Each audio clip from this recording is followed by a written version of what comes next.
Module 3 Critical Thinking Introduction. Critical thinking is an intellectual process consisting of a set of skills which helps a person to use his or her analytical skills in a disciplined way in order to find out and solve problems or to imagine various possibilities in different contexts. It works on conceptual and application level where the analytical skills and experiences of an individual is made use of. Critical thinking abilities can be developed as a habit so that a student can make use of the information and skills acquired over time to solve problems or to understand situations. For a student who develops critical thinking skills, this tendency to analyze reasons behind problems, to evaluate the consequences of actions, to understand people and situations, to travel ways less traveled by others, etc., come easily and almost unconsciously too. It takes experience, knowledge, and observation among many other skills to analyze a problem and find the many possible solutions. A student can be trained to think critically, and one of the most efficient ways to do this is through reading literature. Literature provides a student a taste of the wide variety of life in different contexts. Besides its roles in developing qualities like empathy, love, and concern for other human beings, a book can offer motivation and inspiration for a person to reach his or her full potential. Critical thinking abilities help a person to ask questions about what she or he learns as normal and mainstream, and hence can help break traditional unnecessary boundaries set between ideas, objects, or communities. This sets the person free to think of a certain context with more clarity and even with some detachment, conquering prejudiced thinking tendencies and acquiring information as well as insights regarding a subject are also part of this complex process of critical thinking. It is a skill to be developed gradually and patiently. There may not be a proper definition to what critical thinking is, as it can be many skills or rather a group of different skills to be practiced. Rational thinking is at the center of this highly scientific practice. The texts given in this module are intended to help the students develop their analytical and reasoning skills because literature can help students imbibe these skills without being very conscious of the process involved in it. So നമ്മളിപ്പോൾ deal ചെയ്യുന്ന module എന്ന് പറയുന്നത് module 3 which is basically critical thinking എന്ന് പറയുന്ന മോഡ്യൂളിൽ ഒരു introduction എന്ന നിലയ്ക്കാണ് ഇതുപോലത്തെ ഒരു വലിയൊരു ഡിസ്ക്രിപ്ഷൻ കൊടുത്തേക്കുന്നത്. Do we have to study this per se? No. നമുക്കത് പഠിക്കേണ്ട അല്ലെങ്കിൽ ബൈഹാർട്ട് ചെയ്ത് പഠിക്കേണ്ട ഒരു ആവശ്യം നമുക്കില്ല. Or this is just an introduction to what we will be dealing with in this module. നമ്മളിത് ഈ മോഡ്യൂളിൽ കാണുന്ന വർക്ക്സ് ഏതൊക്കെയാണെന്ന് വെച്ച് കഴിഞ്ഞാൽ to a reason by Arthur Rimbaud ഉണ്ട്, അതൊരു പോയമാണ്. പിന്നെ അത് കഴിഞ്ഞിട്ട് വരുന്നത് the adventures of the retired colourman by Arthur Conan Doyle. അത് ഒരു നോവലാണ്. നോവലിൽ നിന്ന് ടെക്സ്റ്റ് പോലത്തെ ഒരു ഭാഗമാണ്. നോവലിൽ നിന്ന് എടുത്ത ഒരു ഷോർട്ട് സ്റ്റോറിയിൽ നിന്ന് എടുത്ത ഒരു ഭാഗമാണ്. പിന്നെ നമുക്ക് വരുന്ന ഭാഗം എന്ന് പറയുന്നത് എന്താണെന്ന് വെച്ച് കഴിഞ്ഞാൽ ഒരു ഡ്രാമ ആണ്, ഒരു പ്ലേ ആണ്. ആ പ്ലേൻ്റെ പേര് ട്രൈഫിൾസ് ആണ് ബൈ സൂസൻ ഗ്ലാസ്പെൽ. അപ്പോൾ ഇങ്ങനത്തെ 3 മേജർ ടെക്സ്റ്റ് ആണ് നമുക്കിതിനകത്ത് വരുന്നത് ഈ ഒരു യൂണിറ്റിനകത്ത്. ഈ ഒരു യൂണിറ്റിൻ്റെ മെയിൻ ഒബ്ജക്റ്റീവ് എന്ന് പറയുന്നത് നമ്മൾ ക്രിട്ടിക്കലി അനലൈസ് ചെയ്ത് അല്ലെങ്കിൽ നമ്മൾ ക്രിട്ടിക്കലി ഇതിനെക്കുറിച്ചിട്ട് നമ്മൾ തിങ്ക് ചെയ്യണം. അതായത് ഈ പോയംസ് അല്ലെങ്കിൽ ഈ works, poem, short story, play, 3 വർക്ക്സാണ് നമ്മൾ ഡീൽ ചെയ്യുന്നത്.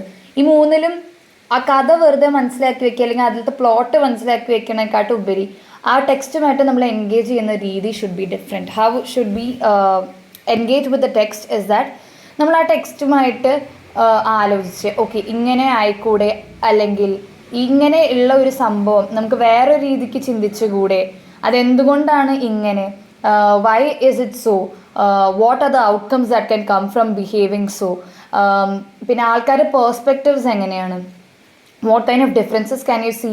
നമ്മൾ ഒരു പോയിന്റ് ഓഫ് വ്യൂ എന്ന് നോക്കുമ്പോൾ ഒരു സിറ്റുവേഷൻ എങ്ങനെയാണ് കാണപ്പെടുന്നത്, വേറൊരു പോയിന്റ് ഓഫ് വ്യൂ എന്ന് നോക്കുമ്പോൾ ആ സിറ്റുവേഷൻ തന്നെ വേറെ ഏത് രീതിക്കാണ് നമ്മൾ കാണപ്പെടുന്നത്. അങ്ങനത്തെ കാര്യങ്ങളാണ് നമ്മൾ മനസ്സിൽ വെച്ചുകൊണ്ട് ഈ മോഡ്യൂളിൽ നമ്മൾ ഓരോ ഭാഗം നോക്കുമ്പോഴും നമ്മൾ ശ്രദ്ധിക്കേണ്ടതായിട്ടുള്ള ചില കാര്യങ്ങളെന്ന് പറയുന്നത്. To a Reason, Arthur Rimbaud. Introducing the author. Arthur Rimbaud, 1854 to 1891, was a French poet who was a part of the French symbolist movement in the late 19th century. He wrote poems in free verse and also preferred prose poems. His poems were highly imaginative and at times surrealistic. He influenced many young writers in France during and after his time. Most of his works were written between the years 1870 to 1874, and he stopped writing poetry at the age of 20 in the year 1874. This renunciation is still quite mysterious in the French literary world. He had traveled a lot, learned more than 5 languages, lived a bohemian and adventurous life, and worked at different jobs during his lifetime till he died at the age of 37. At 16, he described his poetic philosophy in his letters to his friends. The first poem published by this young boy obsessed with poetry appeared in the French magazine La Revue Porteuse in 1870. Freedom, adventure, cynicism, politics, rebellion all appeared in his poetry. He trusted his poetic visions and distrusted the organized metrical patterns of conventional poetry. In 1872, Rimbaud's first book titled New Poems was published. His next work, A Season in Hell, was published in 1873, and the most popular work, Illuminations, in 1886. ഈ ഒരു ഭാഗത്ത് നമ്മൾ പറയുന്നത് എന്താണ്, നമ്മുടെ ഓഥറിനെ കുറിച്ചിട്ടാണ്. ഈ poem എഴുതിയിരിക്കുന്ന ഓഥറിനെ കുറിച്ചിട്ട്. ഓർദർ റിംബൗണ്ട് എന്ന് പറയുന്ന ഓഥറിനെ കുറിച്ചിട്ടുള്ള കുറച്ച് കാര്യങ്ങളാണ് ഇവിടെ പറഞ്ഞിരിക്കുന്നത്. ആദ്യത്തെ കാര്യം നമുക്ക് മനസ്സിലാക്കി വയ്ക്കേണ്ടത്, പുള്ളി ഒരു ഫ്രഞ്ച് പോവറ്റായിരുന്നു. French symbolist movement late 19th സെഞ്ച്വറിയിലായിരുന്നു ടേക്ക് പ്ലേസ് ചെയ്തിരുന്നത്. ആ ഒരു ടൈമിൽ പുള്ളി അതിൻ്റെ ഒരു ഭാഗമായിരുന്നു. ഈ ഫ്രഞ്ച് സിംബലിസ്റ്റ് മൂവ്മെൻ്റ് എന്ന് പറയുന്നത് എന്താണെന്ന് വെച്ച് കഴിഞ്ഞാൽ, ഒരു ഫ്രഞ്ചും ബെൽജിയൻ ഒറിജിനുള്ള ഒരു മൂവ്മെൻ്റ് ആയിരുന്നു ഈ ഫ്രഞ്ച് സിംബലിസ്റ്റ് മൂവ്മെൻ്റ് എന്നുകൊണ്ട് പറയുന്നത്. ഈ സിംബോളിസം എന്ന് പറഞ്ഞിട്ടൊരു മൂവ്മെൻ്റ് ആയിരുന്നു ആക്ച്വലി. അത് ഫ്രഞ്ച് ആൻഡ് ബെൽജിയൻ ഒറിജിൻ ആയിരുന്നു. അതൊരു ആർട്ടും പോയട്രി എന്നൊക്കെ പറയുന്ന ഈ സംഭവങ്ങൾക്കുള്ള ഒരു മൂവ്മെൻ്റ് ആയിരുന്നു. ബേസിക്കലി നാച്ചുറലിസം അല്ലെങ്കിൽ റിയലിസം എന്ന് പറഞ്ഞ കാര്യങ്ങളൊക്കെ ലാംഗ്വേജിലൂടെയും അതുപോലെ തന്നെ മെറ്റഫോറിക്കലായിട്ടുള്ള ഇമേജസിലൂടെയും റെപ്രസെൻറ്റ് ചെയ്യാൻ പറ്റുന്ന തരത്തിലുള്ള ഒരു ആർട്ടിനോടുള്ളൊരു മൂവ്മെൻറ്റ്. ആ ഒരു ടൈം വരെ റൈറ്റിങ്സിലൊക്കെ വന്നിരുന്നത് ഇങ്ങനെ റിയലിസം കാണിക്കുക അല്ലെങ്കിൽ നാച്ചുറലിസം കാണിക്കുന്ന തരത്തിലുള്ള റൈറ്റിങ്സ് ഉണ്ടായിരുന്നില്ല. പക്ഷേ ലേറ്റ് 19th സെഞ്ച്വറി ആയപ്പോഴേക്കും അങ്ങനത്തെ ഒരു റൈറ്റിംഗ് സ്റ്റൈലിലോട്ട് ഫ്രഞ്ചും അതുപോലെ തന്നെ ബെൽജിയൻ ഒറിജിനൽ ആൾക്കാരും ആ ഒരു ഷിഫ്റ്റിലോട്ട് വന്നു. ആ ഒരു മൂവ്മെൻറ്റിൻ്റെ ഒരു ഭാഗമായിരുന്നു നമ്മുടെ ആർത്തർ റിംബൗണ്ട് എന്ന് പറയുന്നത്. പിന്നെ പുള്ളി പോയംസ് എഴുതിയിരുന്നത് ഫ്രീ വേഴ്സിലായിരുന്നു. പ്രത്യേകിച്ച് മെറ്ററിക്കൽ സിസ്റ്റമോ ഫോമോ അങ്ങനത്തെ കാര്യങ്ങളൊന്നും ഫോളോ ചെയ്യാത്ത ഒരു ഫ്രീ വേഴ്സിലായിരുന്നു പുള്ളി എഴുതിക്കൊണ്ടിരുന്നത്. അതുപോലെ തന്നെ ഹി പ്രിഫേർഡ് പ്രോസ് പോയംസ്. പിന്നെ പുള്ളിയുടെ പോയംസ് എന്ന് പറയുന്നത് ഹൈലി ഇമാജിനേറ്റീവും ആയിരുന്നു, അതുപോലെ തന്നെ സെറിയലിസ്റ്റിക് ആയിരുന്നു. നമ്മുടെ ലോകത്തിൽ നിന്ന് അതീതമായി നമ്മൾ വിചാരിക്കാത്ത അന്നത്തെ തരത്തിൽ ലോട്ട് ഓഫ് ഫ്യൂച്ചറിസ്റ്റിക് സെറിയലിസ്റ്റിക് പോലത്തെ പോയംസ് ആയിരുന്നു ഓർത്തർ റിംബൗണ്ട് എന്ന് പറയുന്നത്. പിന്നെ പുള്ളിയുടെ മോസ്റ്റ് വർക്ക്സ് എഴുതിയിരുന്നത് 1870 to 1874 at the age of 20 1874 എന്ന് പറയുന്ന കൊല്ലത്തിൽ ആൾക്ക് 20 വയസ്സായിരുന്നു. ആ സമയത്ത് പുള്ളി എഴുത്ത് നിർത്തി എന്നാണ് പറയപ്പെടുന്നത്. പോയട്രി എഴുതുന്നത് നിർത്തി. വളരെ യങ് ആയിരിക്കുമ്പോൾ തന്നെ മരിച്ചുപോയൊരു എഴുത്തുകാരനാണ്. 37 ഏജ് ആയിരിക്കുമ്പോഴാണ് പുള്ളി മരിക്കുന്നത്. പിന്നെ അതുപോലെ തന്നെ ആളുടെ പോയട്രിയിൽ മെയിനായിട്ട് കണ്ടുവരുന്ന തീംസ് എന്ന് പറയുന്നത് ഫ്രീഡം, അഡ്വഞ്ചർ, സിനിസിസം, പൊളിറ്റിക്സ്, ഇതൊക്കെ പുള്ളിയുടെ പോയട്രിയിൽ നമുക്ക് കാണപ്പെടുന്ന കുറച്ച് മേജറായിട്ടുള്ള തീംസ് ആയിരുന്നു. പുള്ളി ട്രസ്റ്റ് ചെയ്തിരുന്ന പുള്ളിയുടെ ഒരു പോയറ്റിക് വിഷൻ, അതായത് ഈ എന്താ പറയുക നാച്ചുറലിസ്റ്റിക്കും റിയലിസം ഒക്കെ അപ്ഹെൽഡ് ചെയ്യുന്ന ഒരു തരത്തിലുള്ള ഒരു റൈറ്റിംഗ് സ്റ്റൈൽ പുള്ളി ഭയങ്കര കാര്യത്തിൽ ട്രസ്റ്റ് ചെയ്തിരുന്നു. ആളുടെ പോയറ്റിക് വിഷനോട് ആൾക്ക് ആൾ പോയട്രി ഭയങ്കരമായിട്ട് എന്താ പറയുക ഇൻട്രസ്റ്റഡ് ആയിട്ടുള്ള ഒരാളായിരുന്നു. He liked poetry so much. He was very eager to learn about poetry and he was very much enthusiastic about poetry. അതുകൊണ്ട് തന്നെ പുള്ളി അയാളുടെ പോയറ്റിക് വിഷൻസിനോട് ഭയങ്കരമായിട്ട് ട്രസ്റ്റഡ് ആയിരുന്നു. അതിനെക്കുറിച്ചിട്ട് ഭയങ്കര ആൾക്കാരെ അറിയണം, people should know more about it, people should upheld this kind of thing എന്നുള്ളൊരു കോൺസെപ്റ്റുള്ളൊരു മനുഷ്യനായിരുന്നു. പിന്നെ ആൾക്ക് ഈ ഒരു മെറ്ററിക്കൽ പാറ്റേൺസ് ഒക്കെ ഉണ്ടല്ലോ പോയത്തിലുള്ള, അതിനോട് വലിയൊരു കമ്പമോ അല്ലെങ്കിൽ അതിനോടൊരു വലിയൊരു ചായ്വ് ഉണ്ടായിരുന്നില്ല, അതിനോട് വലിയൊരു താല്പര്യം ഉണ്ടായിരുന്നില്ല പുള്ളിക്ക്. പിന്നെ പുള്ളിയുടെ ഫസ്റ്റ് ബുക്ക് എന്ന് പറയുന്നത് ന്യൂ പോയംസ് എന്ന് പറഞ്ഞിട്ടുള്ള ബുക്കാണ്. അത് പബ്ലിഷ് ചെയ്തിരുന്നത് 1872. പിന്നീട് വരുന്ന ആളുടെ നെക്സ്റ്റ് വർക്ക് എന്ന് പറയുന്നത് എ സീസൺ ഇൻ ഹെല്ലാണ്. അത് പബ്ലിഷ് ചെയ്തത് 1873. ലാസ്റ്റത്തെയും ഏറ്റവും പോപ്പുലർ ആയിട്ടുള്ള ഒരു ബുക്കായിരുന്നു ഇലുമിനേഷൻസ് എന്ന് പറയുന്നത്. അത് പബ്ലിഷ് ചെയ്തത് 1886. ഇതൊക്കെയാണ് നമുക്ക് ഓഥറിനെ കുറിച്ച് അറിഞ്ഞിരിക്കേണ്ട കുറച്ച് മേജർ പോയിൻറ്റ്സ് എന്ന് പറയുന്നത്. അപ്പോൾ ഈ കാര്യങ്ങൾ നമുക്കിപ്പം ഒരു പാരഗ്രാഫ് ക്വസ്റ്റ്യൻ അല്ലെങ്കിൽ ഒരു എസ്സേ ക്വസ്റ്റ്യൻ കിട്ടുമ്പം നമ്മൾ എഴുതി തുടങ്ങുമ്പോൾ ഓഥറിനെ കുറിച്ചുള്ള ഒരു ഇൻട്രൊഡക്ഷൻ എന്ന നിലയ്ക്ക് നമുക്ക് വേണമെങ്കിൽ ഇങ്ങനത്തെ കാര്യങ്ങൾ എഴുതാം. പുള്ളി ജനിച്ച വർഷം, മരിച്ച വർഷം, അതല്ലാണ്ട് ആളുടെ ലിറ്റററി പരമായിട്ടുള്ള കോൺട്രിബ്യൂഷൻസ് എന്താണ്, ലിറ്ററേച്ചർ എന്ന് പറയുന്ന ഫീൽഡിൽ പുള്ളി വരുത്താൻ നോക്കിയ ഡിഫറൻസസ് എന്തൊക്കെയാണ്, പുള്ളി അപ്ഹെൽഡ് ചെയ്തിരുന്ന നോഷൻസ്, ആ കാര്യങ്ങളൊക്കെ എടുത്തെഴുതാനായിട്ട് നമ്മൾ പ്രത്യേകം ശ്രദ്ധിക്കേണ്ടതാണ്. Introducing the text. Reading to a reason can be a new poetic experience because it questions the concept of a single reason and alludes to the possibility of many simultaneous reasons. There are 3 well-known translations of this poem, and 2 of the translators follow the theme of Rimbaud's philosophy. I is the other in replacing the context of the poem. The self is obsolete. In Rimbaud's famous formulation, I is someone else. Write Rimbaud's translator John Ashbery. As a metaphor, the I here can be an individual, a consciousness, a race, gender, nation, or 1,000 other things. This multiplicity deconstructs the linear thinking pattern of the readers and thinkers. One can read the poem also in the historical context of European colonization. His poetry is noted for the writer's fascination with prose language in writing poetry too. But let us not take this poem in all its complexity, and to make it simple, we can think of the mythical nature of the Pied Piper story. This poem reminds one of the Pied Piper and the children who followed him to an unknown place away from the rat-infested village. This poem was written at a juncture when slave trade was a horrible and common reality in the West. To a reason questions the us or other boundaries and the age-old conventions of rigid feudal logic to explain the others. The complexity of this poem lies in its recognition of a Western world order regaining the modern thought and its impact on the others of the world. In this poem, it should be noted that the poet addresses someone who can create a new world order with the beating of his drum. The drum can initiate a new harmony, and here the children willingly followed him. They even beg him to change their fates. They want to save themselves from the plague which was in the thoughts of the people from the beginning of time. The single invariable logic with which they read the others in this poem, the children are not silent. Instead, they sing and beg. Rimbaud simultaneously invites our attention to the possibility of the new world order to which the children or men are marching. One looks back and looks away into the possibilities. What he or she can find is a new love. It can also be the love for something new.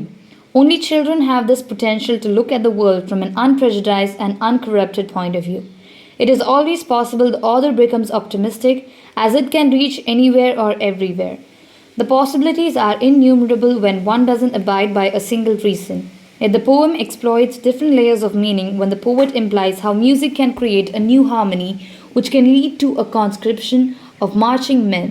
Another similar instance occurs when the same children who sing later beg. The children also ask someone to shoot down the plagues. What do you think about Rimbaud's use of these words in seemingly contradictory manner? The enigma of the poem is capable of capturing the attention of a modern reader for a long while. So ഈ ഒരു ടെക്സ്റ്റിൻ്റെ introducing വായിക്കുമ്പം നമുക്ക് ഒരു confusing ആയിട്ട് തോന്നിയെങ്കിലും it is actually pretty I wouldn't say it's simple, but it has a complexity to it. But we can try to decipher it in a way that is most apt to our situation. As we saw that Arthur Rimbaud as a writer, he did not follow or he was not very much into the conventional metrical patterns. അങ്ങനത്തെ കാര്യങ്ങളൊന്നും പുള്ളിക്ക് വലിയ interest ഉണ്ടായിരുന്നില്ല. നമ്മൾ already introducing the ഓഥറിൻ്റെ ഭാഗത്ത് നമ്മൾ കണ്ടതാണ്. ഈ ഒരു പോയത്തിൽ I think he is trying to question the concept of a single reason, that is a single way of how poems have been perceived. ഒരു തരത്തിലുള്ള ഒരു മീറ്ററും ഫോമും അല്ലാണ്ട് ഫ്രീ വേഴ്സിൽ എങ്ങനെ എഴുതാൻ പറ്റും? How can you break the stereotypical way or the conventional way of writing poems and bring about a new world, a new change, a new way of writing style? ഇതിൽ മൊത്തത്തിലൊരു ചേഞ്ചിന് കൊണ്ടുവരാനും ചേഞ്ച് എന്താ പറയുക കൊണ്ടുവരുമ്പോൾ ഉണ്ടാകുന്ന ആര് കൊണ്ടുവരുന്നു, ആ കൊണ്ടുവരുമ്പോൾ ആദ്യത്തിലുണ്ടാകുന്ന problems and then later on how it evolves and the change itself becomes what people ആദ്യം ചിലപ്പോൾ റെസ്ട്രിക്റ്റ് ചെയ്തതായിരിക്കാം, but later on they'll beg for the change and then they'll follow you around for the change. ഇപ്പം let's think about free verse as a poetic writing style. Free verse എഴുതുന്നത് ഒരു കാലത്ത് was not very popular. It was mostly metrical system അങ്ങനെയൊക്കെ എഴുതിക്കൊണ്ടിരുന്ന ഒരു ടൈമിൽ നിന്ന് ഈ ഒരു ഷിഫ്റ്റിലേക്ക് വന്നപ്പം probably initially there might have been people who were against it, who were against free verse, and they thought that it's not a good way of writing poem. Later on that might be the accepted way how people write it. You can use a metrical system or you can write it in a free verse എന്നുള്ള ഒരു രീതിക്ക് എത്തിയിട്ടുണ്ടാവുക. അപ്പോൾ ആ കാര്യങ്ങളാണ് ഈ പോയത്തിൽ പറയുന്നതെന്നാണ് എനിക്ക് personally തോന്നിയത്. And when you reading the introducing the text എന്ന ഭാഗം വായിക്കുമ്പോൾ വി ക്യാൻ സീ ദാറ്റ് ഇവിടെ ഐ എന്ന് മെൻഷൻ ചെയ്യുന്നത് could be an individual, a consciousness, a race, gender, nation or 1000 other things. So there's not you can read it in many perspectives. ഒരു ഒറ്റ പെർസ്പെക്റ്റീവിലേക്ക് നമുക്കിത് limit ചെയ്യാൻ പറ്റില്ല. It can be seen from whatever perspectives that you want to perceive it from. You can perceive it as a as an individual, or from a point of view as a consciousness, a race, gender, nation, or you can also deconstruct this linear thinking pattern in the form of historical context of European colonization. അങ്ങനെ പലതിലും നമുക്കിത് നോക്കാൻ പറ്റുന്നതാണ് നമ്മുടെ introducing ടെക്സ്റ്റിൻ്റെ ഭാഗത്തിൽ കൊടുത്തിട്ടുള്ളത്. So you can see it in a way which you find most appealing to. പിന്നെ ഈ ഒരു ഇത് നടന്നുകൊണ്ടിരിക്കുന്ന സമയത്ത്, അല്ലെങ്കിൽ ഇത് പോയം എഴുതപ്പെട്ടിരുന്ന കാലം എന്ന് പറയുന്നത് was A time when there was slave trade and that was A very common reality in the west. അപ്പോൾ ആ ഒരു ടൈമിൽ സ്ലേവ് ട്രേഡിൽ നിന്നും ഒരു മോചനം കിട്ടാനുള്ള ഒരു new movement, to break the chain എന്നൊരു പോലത്തെ ഒരു മൂവ്മെൻറ്റ് സ്റ്റാർട്ട് ചെയ്യുന്നതിന് ഭാഗമായിട്ട് എഴുതിയൊരു പോയം കൂടിയും ആകാം ദിസ് പോയം എന്ന് പറയുന്നത്. അപ്പോൾ ഒരു ന്യൂ ചേഞ്ച്, ന്യൂ വേൾഡ്, അങ്ങനത്തെ സ്ലേവ് ട്രേഡും കാര്യങ്ങളൊക്കെ മാറ്റി വെച്ച് ഒരു പുതിയൊരു ലോകത്തിലോട്ടുള്ള ഒരു തെളിക്കലായിട്ട് നമുക്കിതിനെ കാണാൻ പറ്റും. വഴിതെളിക്കുന്ന ഒരു പോയമായിട്ട് നമുക്ക് തന്നെ കണക്ക് കൂട്ടാൻ പറ്റുന്നതാണ്. How it addresses the fact that you should change the route, how a new world order should be brought about by beating of the drum, അങ്ങനത്തെ കാര്യങ്ങളൊക്കെ. ഈ ഒരു plague invested in the mind എന്നാണ് ഉദ്ദേശിക്കുന്നത്. സ്ലേവ് ട്രേഡ് എന്ന് പറയുന്നതിലുള്ള സമ്പ്രദായം was A plague that was invested in the mind എന്ന് പറയുന്ന ഒരു തരത്തിലുള്ള ഒരു കോൺസെപ്റ്റിലോട്ടും ഈ പോയം നമ്മളെ നയിക്കുന്നുണ്ടെന്ന് നമുക്ക് വരുത്താൻ പറ്റും. So this is a kind of idea that you get before the poem. അതുപോലെ തന്നെ it gives more importance to children's perspective, because children ആണ് മെയിനായിട്ടൊരു ലോകത്തെ ഒരു unprejudiced and uncorrupted point of view എന്ന് കാണാൻ പറ്റുന്നത്. നമ്മൾ മനുഷ്യന്മാർ as child we are innocent, നമുക്ക് പല കാര്യങ്ങളും അറിഞ്ഞുകൂടാ. We are trying to learn the shackles of the world, we are trying to learn the dishonesty and all the other things that persists in the world. അപ്പോൾ അതിന് മുമ്പ് we are all very innocent. As children we look at the world in a very unbiased, unprejudiced and uncorrupted point of view, but later on we form our prejudices, our biases and corruptions നമ്മളെ inward ചെയ്യുന്നു. അപ്പോൾ അതുകൊണ്ട് തന്നെ ഈ ഒരു point, ഈ poem എന്ന് പറയുന്നതിൽ മെയിനായിട്ട് ചിൽഡ്രൻ ആണ് ഈ ഒരു ചേഞ്ചിലോട്ട് മാറ്റം വഹിക്കുന്ന ആൾക്കാർ, because they have a unprejudiced and uncorrupted point of view. Just like Pied പൈപ്പറിൽ ആ റാറ്റ് ഇൻഫെസ്റ്റഡ് ആയിട്ടുള്ള ഒരു സ്ഥലത്ത് നിന്നും പൈറ്റ് പൈപ്പറിനെ ഫോളോ ചെയ്യുന്നത് ചിൽഡ്രൻ ആണ്, നോട്ട് ദ എൽഡർ വൺസ്. അങ്ങനത്തെ ഒരു കോൺസെപ്റ്റ്. ദ വൺസ് ഹു മാറ്റത്തിന് വേണ്ടി ബെഗ് ചെയ്യുന്നതും പാടുന്നതും കാര്യങ്ങളൊക്കെ ചെയ്യുന്നത് ചിൽഡ്രൻ ആയിരിക്കും, because they are the ones who are uncorrupted, unprejudiced and they have only one thing in their mind and that is to clear the infestation in the world. ആ ഒരു പ്ലേഗിനെ എടുത്തു മാറ്റുക എന്നുള്ളൊരു ഒറ്റ ചിന്ത മാത്രമാണ് ചിൽഡ്രൻ എന്ന നിലയ്ക്ക് അവരുടെ മനസ്സിൽ ഉണ്ടാവുക. So this is the kind of idea that I got from reading the introducing of the text. If you have any more interesting perspectives, please do share it in the comment section. Now, moving on to the text, let's read the poem first. I would recommend everyone to go through the poem at least 3 times. Once we read and let the words sink in, we might form our own formulations, our own perspectives. So I would say that once you read it along with me, try reading it along with me, and then go through it by yourself at least for 3 times, and sink the words into yourself and try and hear out what the poem is trying to speak to you. ആ ഒരു തരത്തിൽ try ചെയ്ത് നോക്കാം നമുക്ക്.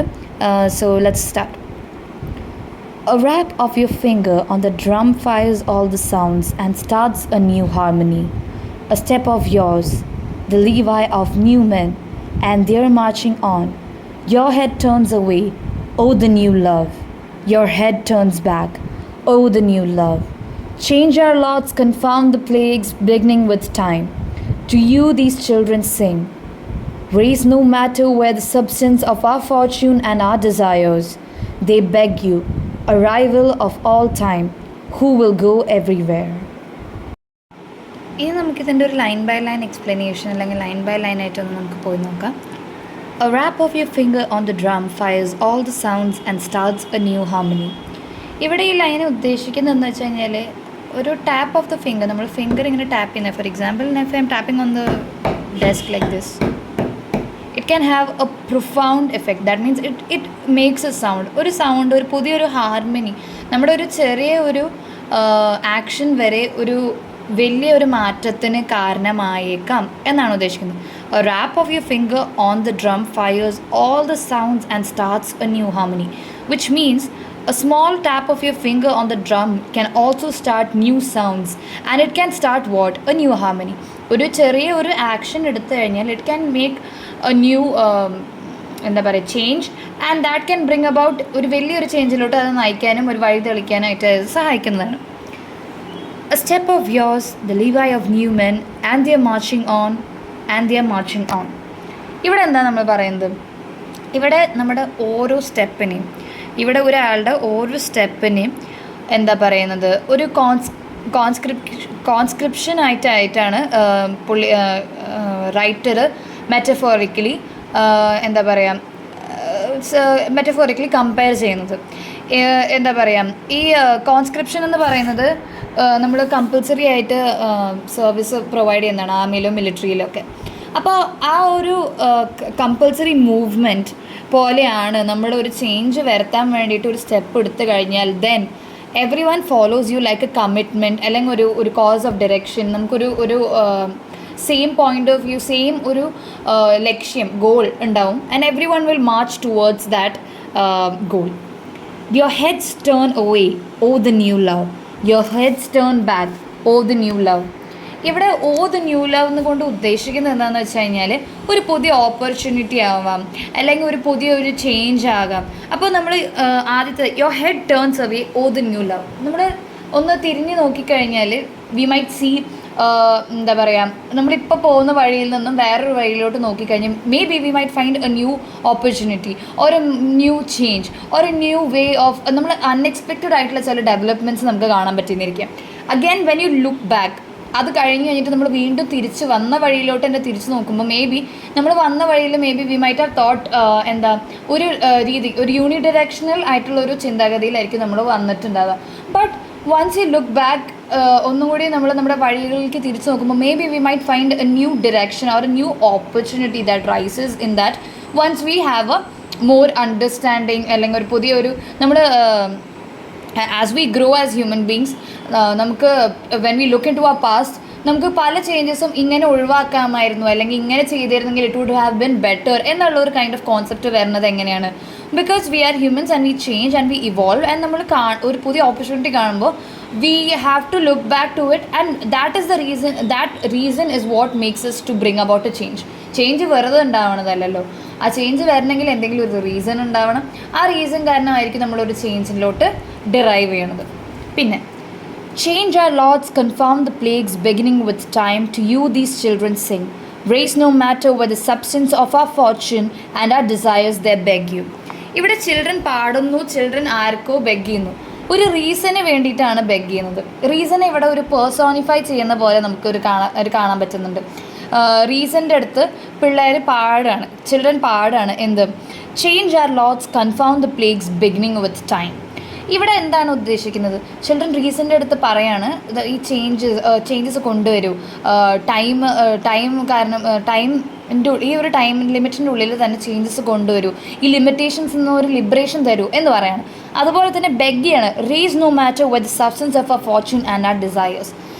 എന്ത് കാരണം ഉണ്ടായിരുന്നാലും ഇവർ എന്താ പറയുക, നമ്മുടെ ഡെസ്റ്റിനീസും നമ്മുടെ ഒബ്സ്റ്റക്കിൾസും ട്രബിൾസും ഈ ഒരു എല്ലാ കാര്യങ്ങളിൽ നിന്നും ഒരു പുതിയ ഒരു മാറ്റത്തിലേക്ക് നമുക്കൊരു ബെറ്റർ ഫ്യൂച്ചറിന് വേണ്ടിയിട്ട് they are crying, they are begging arrival of all time who will go everywhere.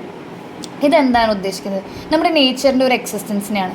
എപ്പോൾ നോക്കിയാലും ടൈമിനനുസരിച്ച് മാറ്റങ്ങൾ വന്നുകൊണ്ടേയിരിക്കും. നമ്മൾ എങ്ങോട്ടൊക്കെ പോകുന്നുവോ അവിടെയൊക്കെ മാറ്റങ്ങൾ വരുന്നതായിരിക്കും. ഈവൻ നിങ്ങൾ ഗ്രോ അപ്പ് ചെയ്ത ഒരു ചൈൽഡ്ഹുഡ് പ്ലേസിൽ തന്നെ നിങ്ങൾ കണ്ടിട്ടുണ്ടാവും, ചെറുപ്പത്തിലുണ്ടായിരുന്ന അതേ ഒരു എന്താ പറയുക ജിയോഗ്രഫിക്കൽ ഫീച്ചേഴ്സ് ആയിരിക്കും ഇപ്പോൾ ഉണ്ടാവുക. പല ചേഞ്ചസും വന്നിട്ടുണ്ടാവും. It's not just about geographical changes, അത് ആൾക്കാരിലും മാറ്റങ്ങളുണ്ടാവും. ചേഞ്ചസ് നമ്മൾ കാണുന്ന ഡെയിലി യൂസ് ചെയ്യുന്ന വസ്തുക്കളിൽ വരെ നമുക്ക് ചേഞ്ചസ് കാണാൻ പറ്റും. നമ്മൾ വേറെ ടയർ എന്നൊക്കെ പറയുമല്ലോ, അങ്ങനത്തെ പല ചേഞ്ചസും നമുക്ക് കാണാൻ പറ്റും. അപ്പോൾ അതൊരു നേച്ചറിൽ നിന്ന് നമുക്ക് തടുക്കാൻ പറ്റാത്ത ഒരു ഫിനോമിനനാണ്. It keeps going on. അപ്പോൾ നമ്മുടെ നേച്ചറിൻ്റെ എക്സിസ്റ്റൻസിന് വേണ്ടിയിട്ട് ഒരു റീസൺ ഉണ്ടായിട്ട് ഇങ്ങനത്തെ ഒരു ചേഞ്ചസ് വരുന്നത് വളരെ സ്വാഭാവികമാണ് എന്നുള്ളൊരു കോൺസെപ്റ്റിലേക്കാണ് നമ്മൾ ലാസ്റ്റിൽ ഒരു കൺക്ലൂഷനിലോട്ട് വരുന്നത്. So that's it for today's video. നിങ്ങൾക്ക് ഈ വീഡിയോ ഇഷ്ടപ്പെട്ടെങ്കിൽ give it a like, share and comment. ഇതുപോലത്തെ വീഡിയോസ് വീണ്ടും വരുന്നതിനായി please do let me know. And please subscribe to the channel if you like this. Thank you and have a nice day.